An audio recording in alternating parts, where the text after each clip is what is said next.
যে বাচ্চাই 50 কেজির জালিটা উঠাতে পারবে সে পেয়ে যাবে নগদ 1000 টাকা। কিন্তু প্রথমে 10 টাকা করে জমা করতে হবে। এই যে নে ভাই, এই যে নে ভাই। এটা তো আমি উঠাতে পারলাম না। এটা তো অনেক ভারী। তোমরা দুইজনের মধ্যে কেউই উঠাতে পারোনি। বাবা দেখো 10 টাকা কামিয়ে নিয়েছি। আমিও কি চেষ্টা করব, কিন্তু আমার কাছে তো 5 টাকা আছে।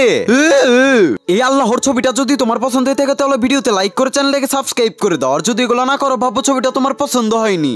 আরে ভাই তুই কান্না করিস না, আমি বাড়ি ফেরার সময় তোর জন্য দুধ নিয়ে আসবো। আরে আমার কাছে তো 5 টাকা আছে, আমি আমার ভাইয়ের দুধ কিভাবে নিব? যদি আমার বাবা বেঁচে থাকতো তাহলে আমাকে এত কষ্ট করতে হতো না। ভাইয়া আমি এটা উঠাতে চাই, কিন্তু আমার কাছে 5 টাকা আছে। আরে 5 টাকা হবে না, 10 টাকা নিয়ে আয়। আরে বাবা 5 টাকাই নিয়ে নাও। ওরা কেউই তো উঠাতে পারলো না, ও কিভাবে উঠাবে? আচ্ছা ঠিক আছে, দেখি কত পারিস জালি উঠা। দেখ ভাই আমি উঠিয়ে নিয়েছি। আরে বাবা তুমি কোথা থেকে চলে আসলে? আরে আমার বাবা তো আবার অদৃশ্য হয়ে গেল। আরে মা এটা তুই কিভাবে করলি?